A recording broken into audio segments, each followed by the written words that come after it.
Hi, and welcome to the Week 5 lecture on Neighborhood-Based Explanations of Crime, Part 2, Social Disorganization Theory. One of the most recognized facts about crime is that it is not randomly distributed across the nation or even across neighborhoods. That is, crime does not occur equally in all areas. Instead, it tends to cluster in certain locales, but not in others. It is for this reason that residents can often identify where the quote-unquote good and quote-unquote bad areas of town are. You might think about this in terms of Washington, D.C., where the bad areas that you would never go into and where the good areas that you want to go and visit with your friends or take your family when they come and visit. Social disorganization theory takes this fact, the non-random distribution of crime, as a point of departure for explaining crime.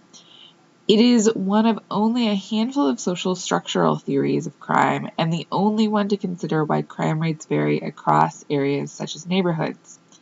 Two key questions of interest for social disorganization theorists are, 1, why is crime higher in some neighborhoods than in others?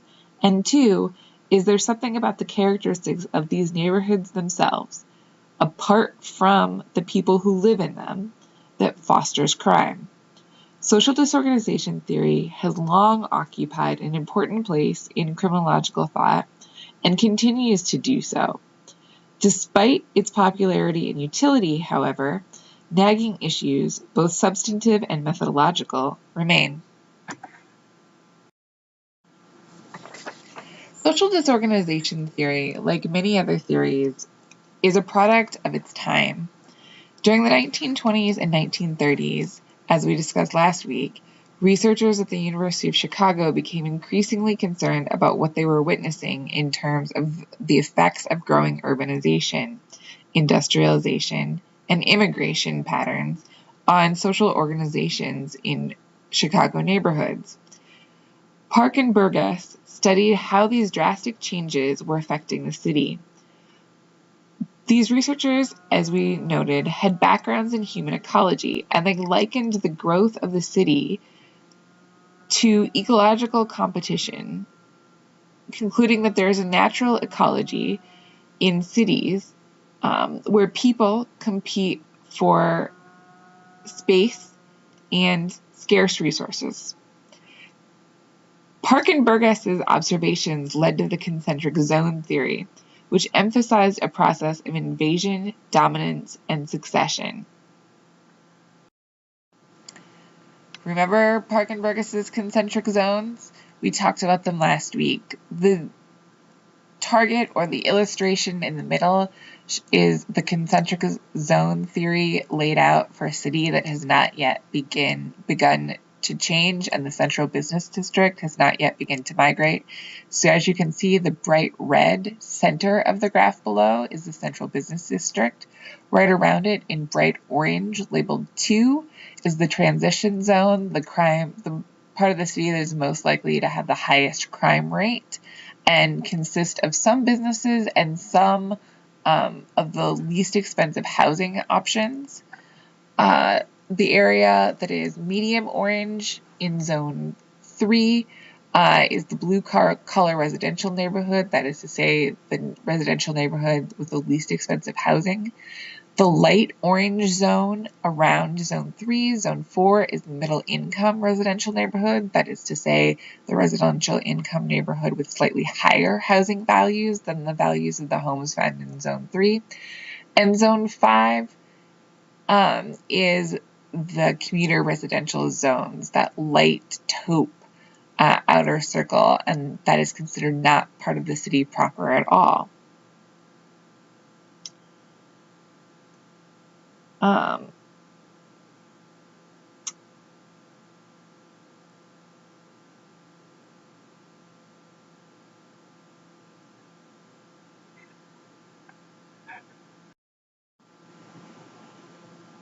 When Park and Burgess were doing their studies, they did not consider crime to be part of their equation. Crime only became the focus of study when Shaw and McKay took over this research in 1942. They oriented the University of Chicago's sociology department and the research coming out of the Chicago School into studying the results of crime as a product of the neighborhood zones. Specifically, they looked at delinquency.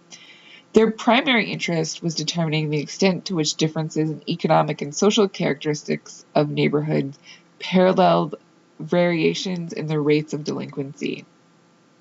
They wanted to examine questions that included, to what extent do variations in rates of delinquency correspond to demonstrable differences in economic, social, and cultural characteristics of local communities in different types of cities?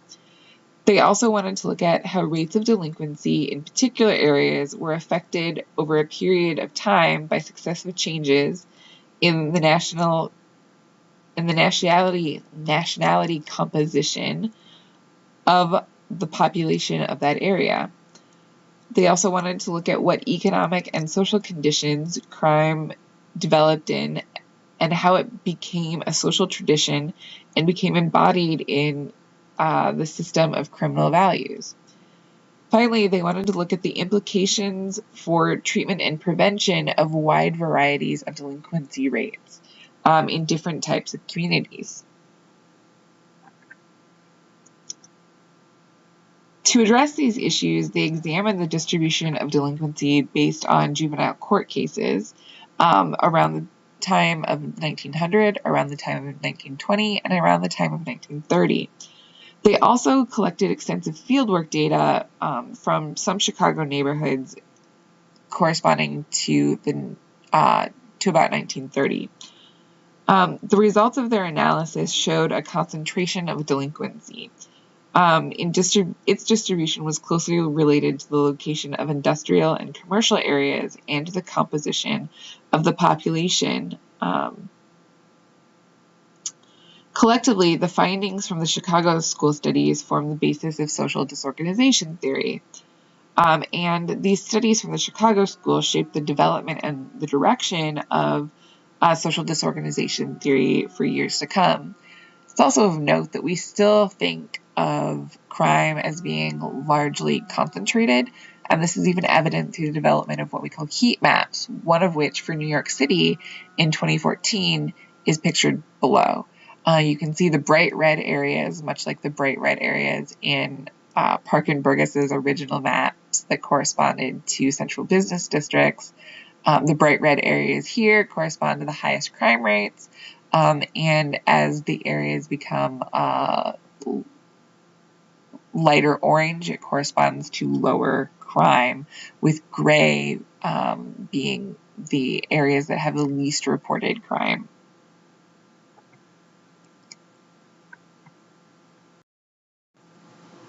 Two key findings from the Chicago School became the most important foundational bases for the social disorganization theory. The researchers concluded that there was a co-occurrence of crime and social ills, such as low socioeconomic status, represented by the percentages of families on welfare, low home ownership levels, low median rental prices, and low occupation rates for the neighborhood. Another way to say this is that delinquency, crime, and deviance in general go hand in hand with other social problems such as poverty, unemployment, and residential turnover. These findings contradicted ideas about biological determinism and rational choice explanations for crime, which had been the dominant schools up until Sean McKay's research. Second, Chicago researchers also documented that these high crime areas in large part persisted, no matter what racial and ethnic groups inhabited the areas. In other words, some neighborhoods of the city of Chicago appeared to be high crime or deviant regardless of the characteristics or the nationality of the people living within them. The fact that the high crime and deviance rates persisted in certain neighborhoods, despite repeated complete turnovers in the population of these neighborhoods, suggested to many that even decades later, that quote-unquote kinds of places explanations were needed along with the quote-unquote kinds of people explanations in order to understand all of the factors that went into determining crime.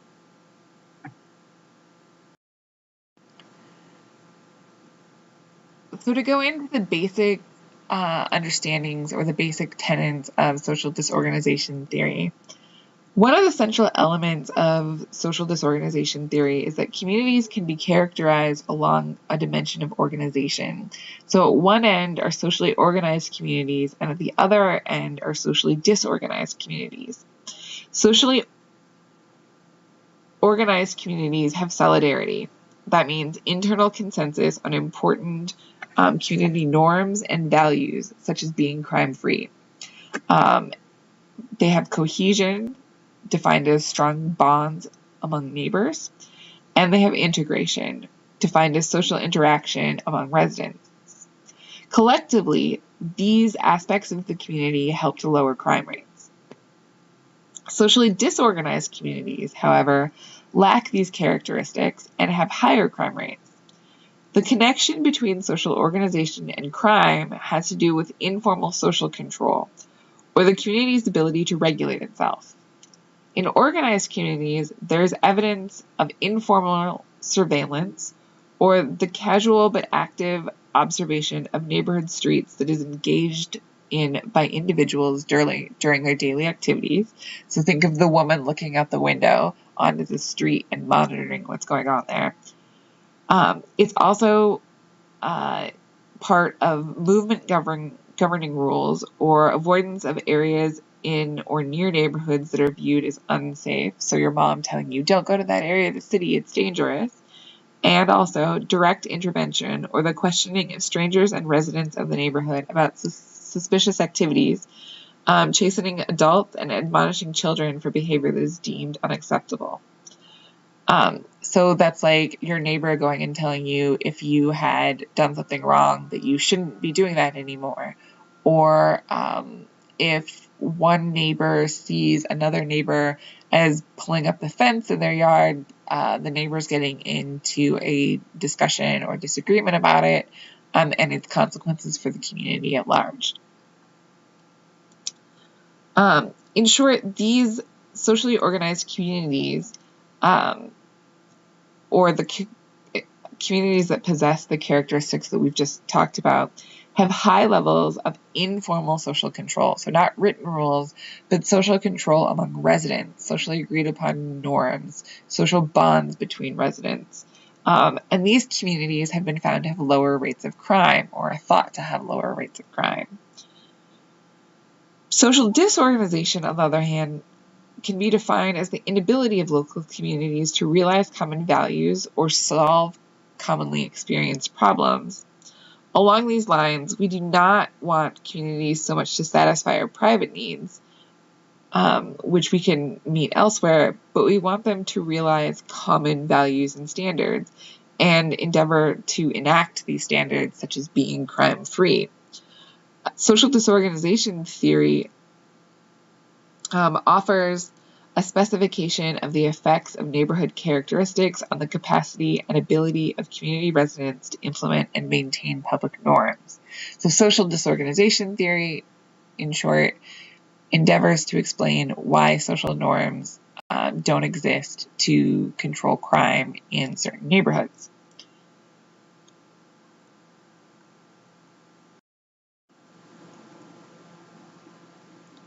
So what neighborhood characteristics promote social organization and which are likely to cause disorganized neighborhoods?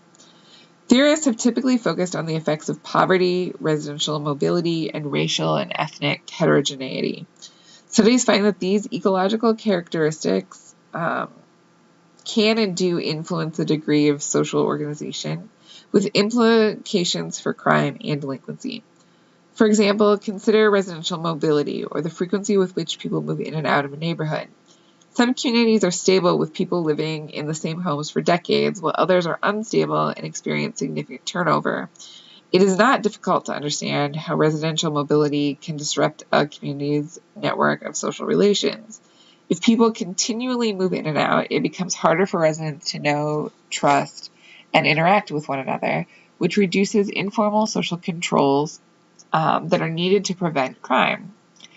According to social organization theory, communities marked by high rates of residential turnover should experience high crime rates precisely because these communities suffer from weak social ties and little informal control. And in fact, disorganization studies find this. Similar results have been reported with respect to the effects of poverty, with racial and ethnic heterogeneity, and other ecological factors such as divorce rates and high unemployment that are thought to affect social ties and informal controls within communities.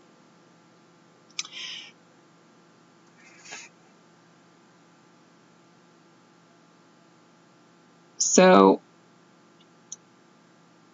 given what we've just discussed, the basic social disorganization causal model can be expressed as neighborhood characteristics cause social ties or lack thereof. Social ties cause informal social control or lack thereof. And informal social control or lack thereof leads to the rate of crime. In line with this causal model, I'm going to share a quote by Sampson, who states that neighborhood characteristics such as family disorganization, residential mobility, and structural density weaken informal social control networks.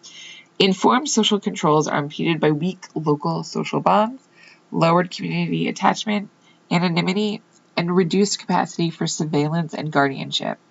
Other factors such as poverty and racial composition also probably affect informal control, although their influence is in all likelihood indirect.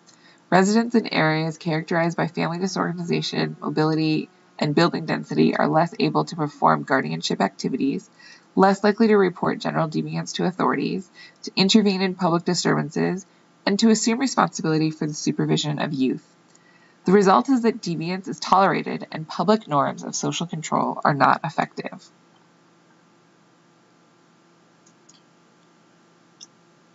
There are other examples relating to the various factors to one another. For example, Stark's research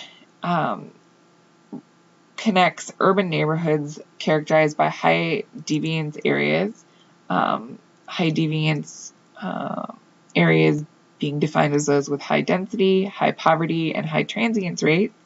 In response to these aspects of the community, such as moral cynicism among residents and diminished social control, and how these responses amplify the volume of deviance, i.e., the amount of crime.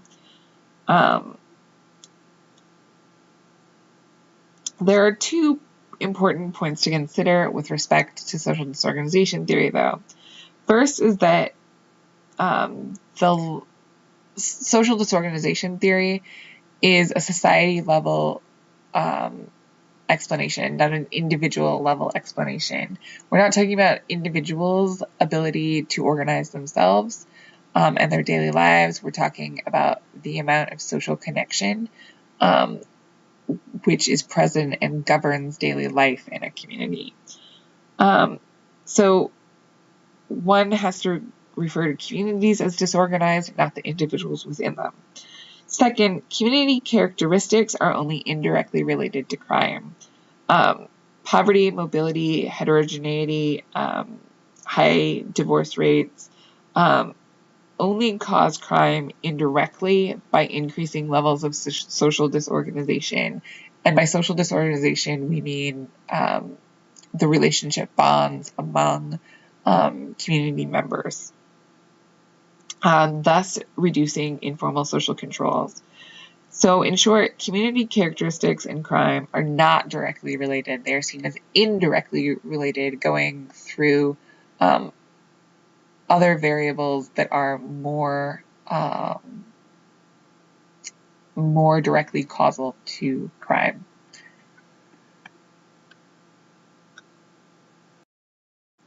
Social disorganization theory faces many challenges, which we're going to discuss. We're going to start with the early challenges faced by social disorganization theory and move on to some present challenges that are more prominent problems for social disorganization theory right now. Early in the development of social disorganization theory, there were conceptualization and operational problems. A key problem was with the measurement of social disorganization itself. Sean McKay in 1942 did not clearly differentiate the presumed outcome of social disorganization, in other words, increased rates of crime and delinquency, from disorganization itself. The delinquency rate of an area was both the example of disorganization and something caused by disorganization.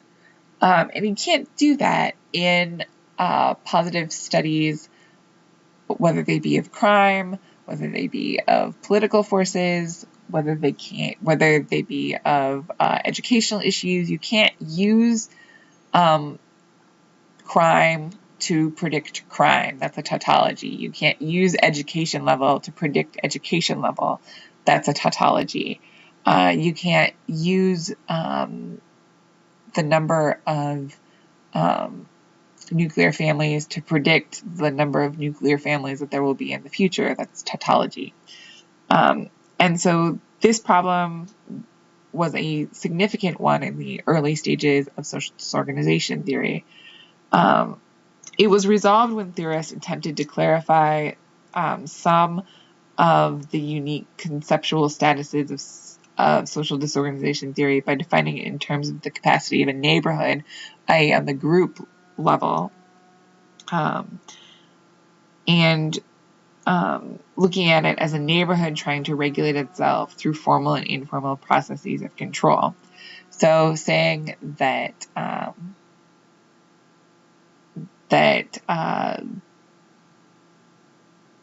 you aren't trying to assess individual crime likelihood to commit crime by the amount of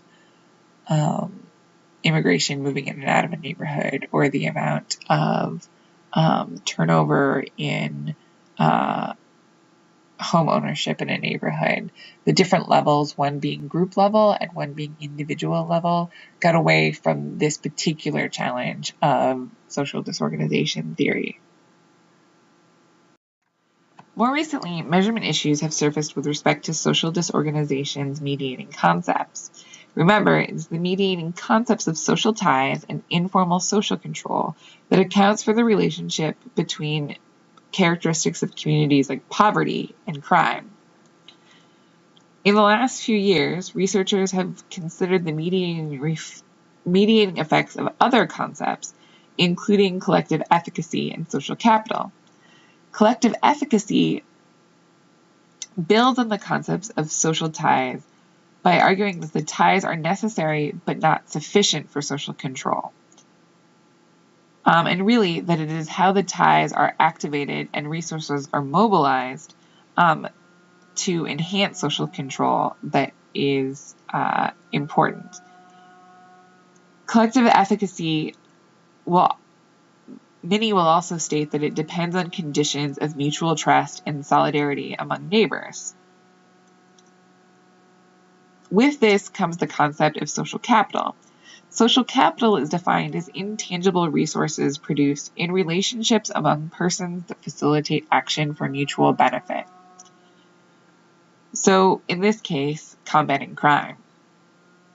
Researchers argue that it is the resources transmitted through social ties, or through the social capital, not the ties themselves, that are keys to facilitating social control. As you may have noticed, there is some conceptual fuzziness regarding the mediating concepts of social disorganization and how they relate to each other. Based on the definitions, it is not always clear how social ties differ from informal controls, or how collective efficacy and social capital are distinctive from social ties and social control. Okay? Conceptual fuzziness has meant that some studies use survey questions that may reflect any or all of these concepts, depending on how a researcher looks at things and classifies questions.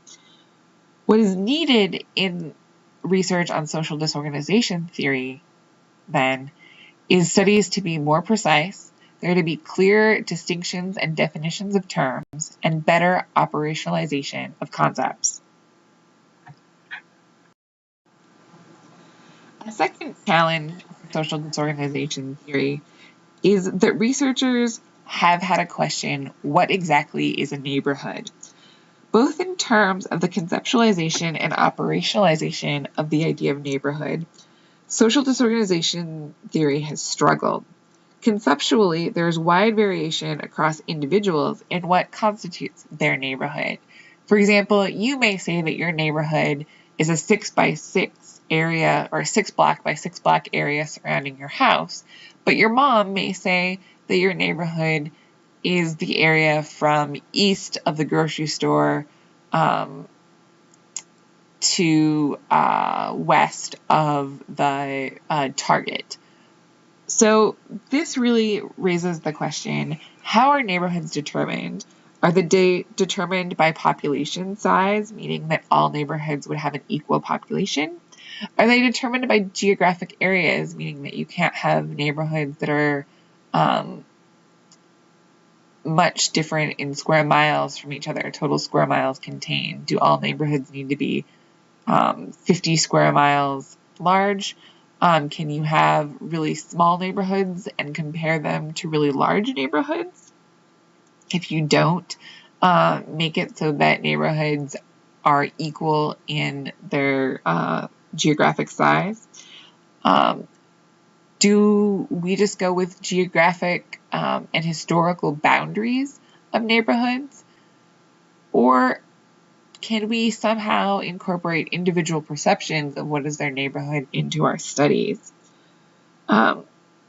These are important concepts for researchers, because if we can't agree on what a neighborhood is, then using the idea of a neighborhood in our research studies means that our research studies have almost no ability to relate to the real world.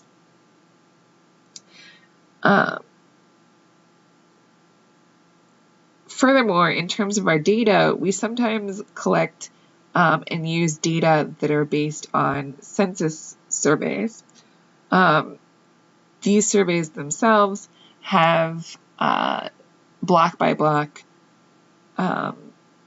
or tract by tract data levels, and if we can't conveniently look at how census level tract data goes and compares to neighborhood organizations, this is another problem for neighborhood level explanations of crime.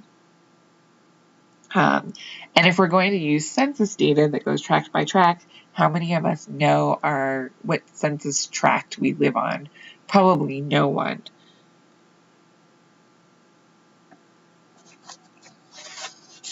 In short, what constitutes a neighborhood and how neighborhoods should be measured has not been resolved by any means. A third very significant issue to social disorganization theory is the theory's reliance on official data. All but a handful of studies use official data to document crime patterns across neighborhoods when testing the theory. Even Sean McKay relied on official court records regarding the distribution of juvenile court cases. Yet, few researchers consider the extent to which neighborhoods themselves are a consideration in police and court decisions, and there's a significant degree of community-specific bias that may exist within police departments. In other words, some neighborhoods are more likely to be over-policed than others. So, the assumption that policing practices do not vary across neighborhoods is unfounded. So the question remains that given the variation, how might policing practices influence official data collection? It is clear that official rates represent a mixture of differential neighborhood behavior patterns, neighborhood propensities to report behavior, and neighborhood-specific police orientations.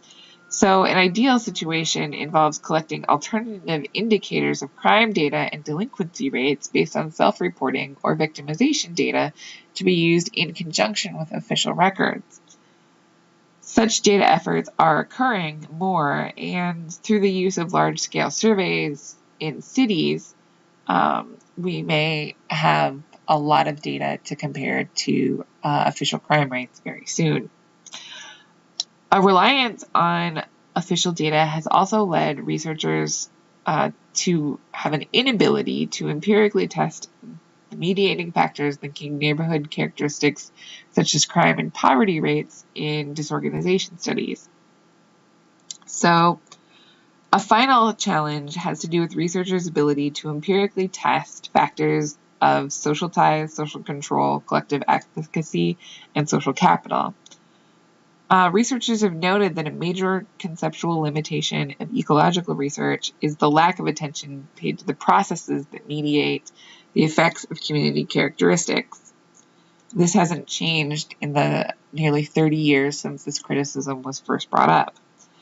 Only a handful of studies successfully document the processes laid out by social disorganization theory,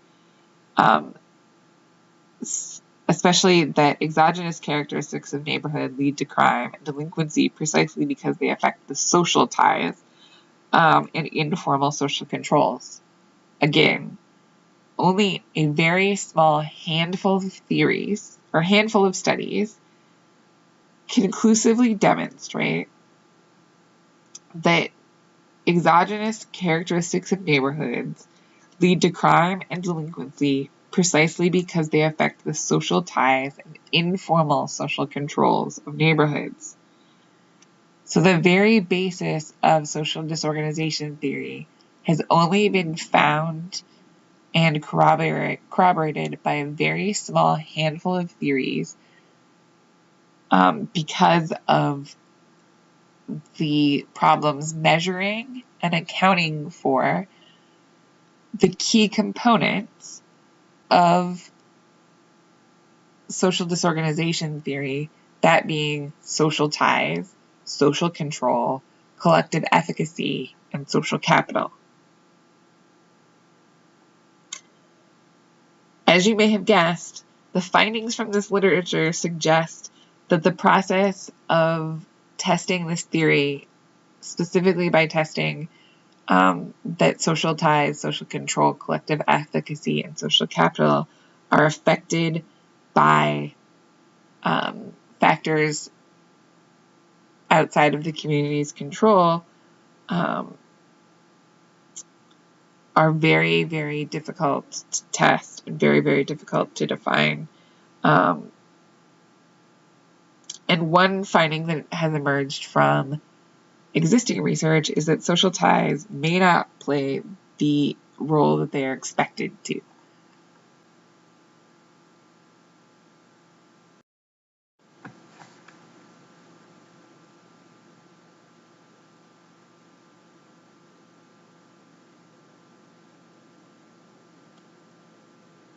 Regarding new challenges that face social disorganization theory, we need to look at the roles of neighborhood subcultures. Neighborhood subcultures were a key interest of Sean McKay in the 1940s and continued to be an interest for other social disorganization theory researchers. A key question for these researchers had to do with how neighborhood subcultures became entrenched and further affected rates of delinquency. This research body questioned under what economic and social conditions crime develops as a social tradition and becomes embodied as part of a system of criminal values passed down from generation to generation. In their study in the 1940s, Sean McKay found evidence regarding community and neighborhood subcultures. They noted key differences in social values across communities, as well as documenting how this variation was linked to variation in crime and delinquency across communities. First, in areas of high economic status, they found a similarity in values, especially among values that related to the welfare of children. They found that these communities pressured children to keep them engaged in conventional activities, meaning that neighbors, if they saw children who were not their own out on the street doing nothing or doing behavior that was violating community norms, that they would discuss an incident with their children, or with the children involved. They would go to the children's parents and discuss the incident with the parents, or they would encourage the children to pursue other activities, saying, "Hey, Tommy, quit throwing rocks. Why don't you go play basketball in the park instead?" Second, in middle and high-class areas, they also found similar values with respect to social controls, expressed through institutions and voluntary associations designed to perpetuate and protect those values. So community members agreed upon values, and they came to this agreement and continued to perpetuate this agreement through community organizations such as neighborhood crime watches and neighborhood potluck societies and neighborhood educational associations, where they saw each other regularly. By contrast, they found that areas of low socioeconomic status were characterized by diversity in norms and standards of behavior. So children in these areas were exposed to a wide variety of contradictory and sometimes unlawful standards, rather than consistent and conventional patterns of behavior.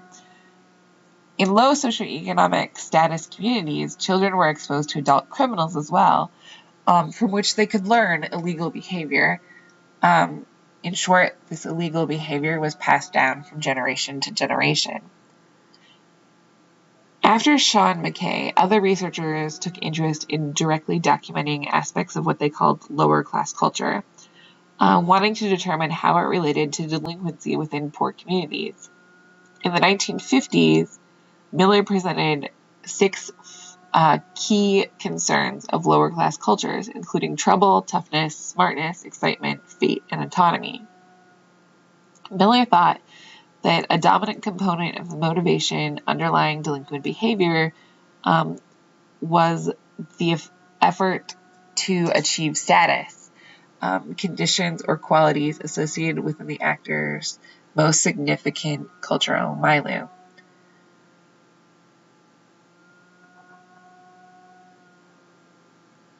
For the first generation of social disorganization theorists, neighborhood culture was key.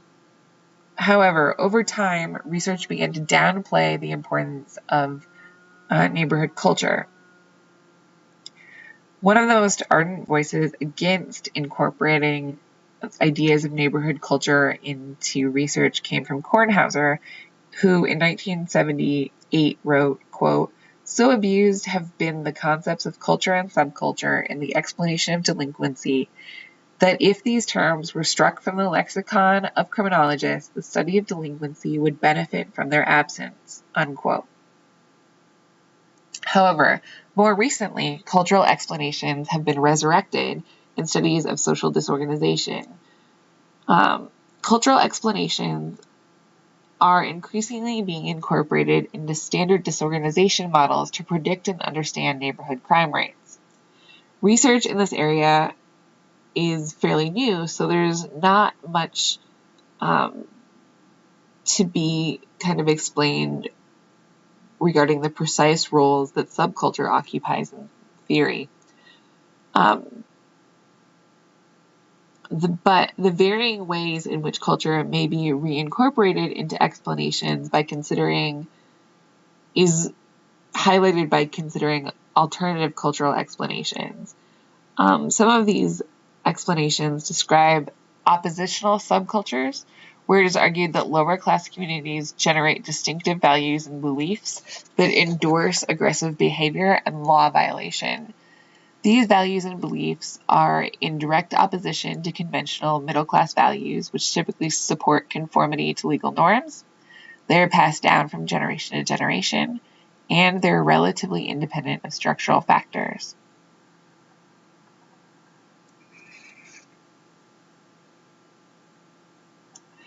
Whatever role subculture occupies in social disorganization theory, it is becoming abundantly clear that, quote, cultural factors deserve greater attention, unquote, or that researchers are going to give them greater attention whether they deserve it or not. Those who argue that cultural factors are significant for social disorganization theory state that we cannot understand variations in crime rates across communities without also understanding the role that neighborhood subcultures and values play in the calculus.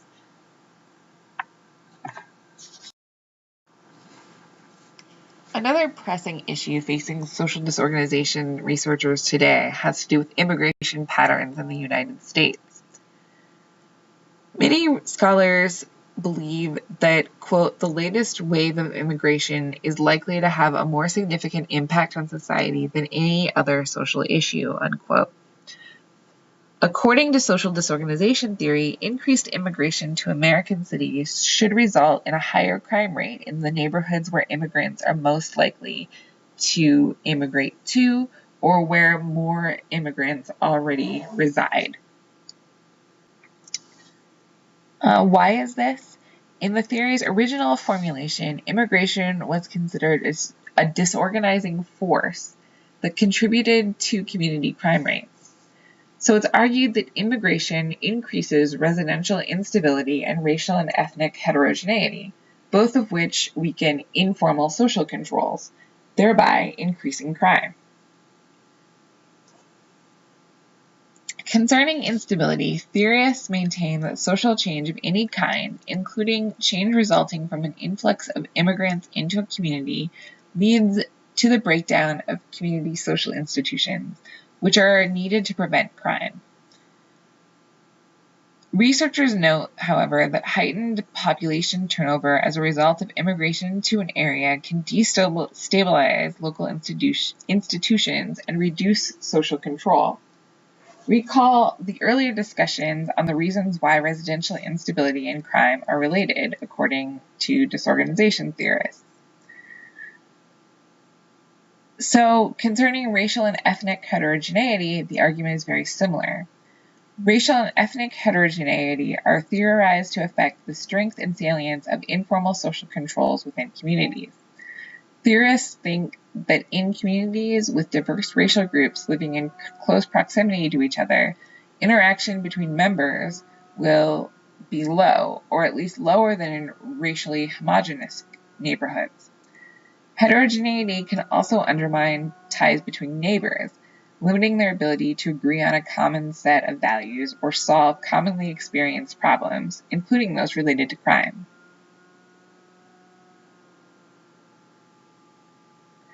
Reasons point to cultural differences between racial groups being and including language incompatibility and the fact that individuals prefer members of their own race or group to members of different races or different groups.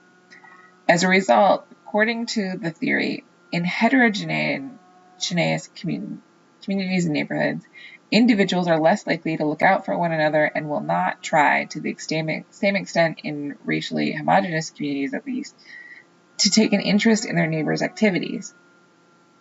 Informal social controls will also be limited, and crime rates thus should be expected to be higher. Studies have found that racial heterogeneity contributes to higher community crime rates. In essence, social disorganization's traditional approach to immigration and resulting residential instability and racial and ethnic heterogeneity is that immigration serves as the disorganizing force that can lead to more crime and higher crime rates in communities.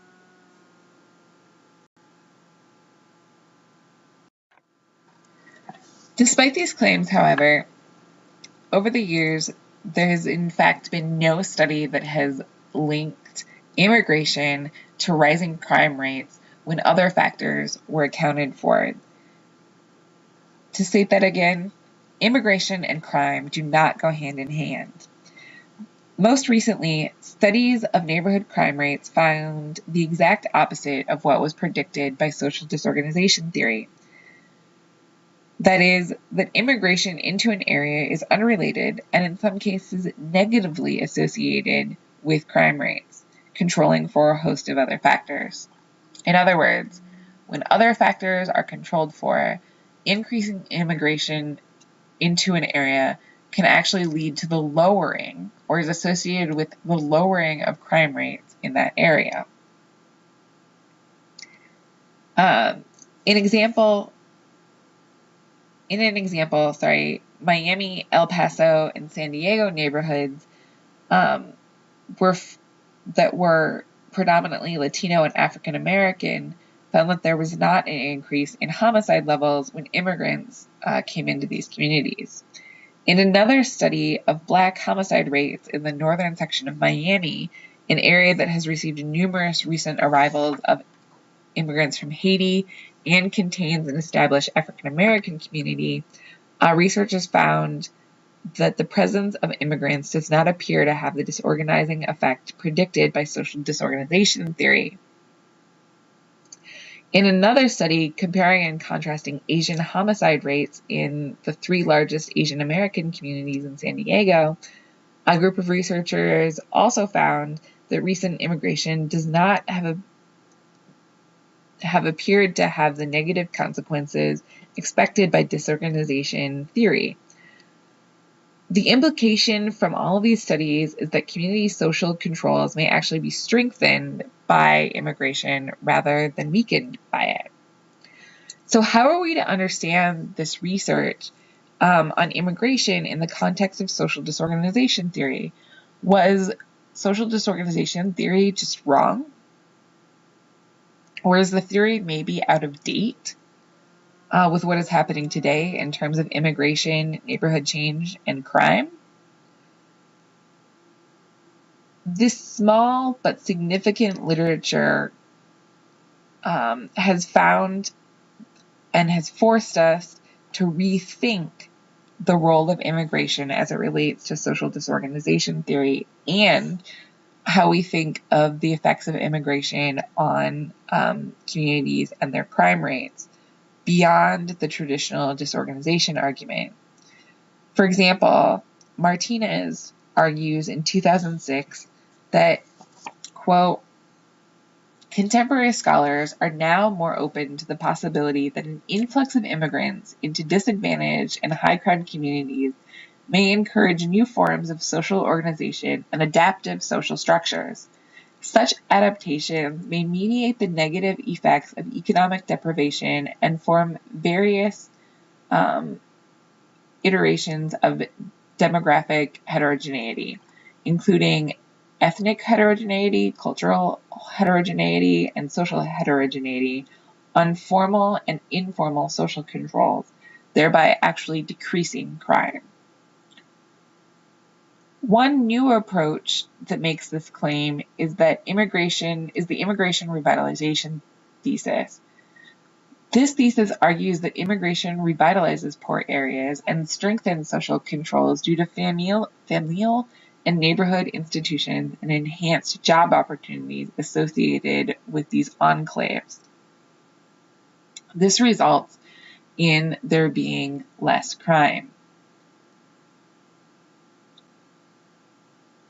These mechanisms and exactly how immigration affects neighborhoods and their crime rates has yet to be fully studied. And it remains a challenge for future social disorganization theorists to parse out. Additionally, social disorganization theorists may need to rework the theory to more accurately reflect how immigration patterns and the presence of immigrants within communities is associated with neighborhood crime rates. This concludes the lecture for this week. Please let me know if you have any questions.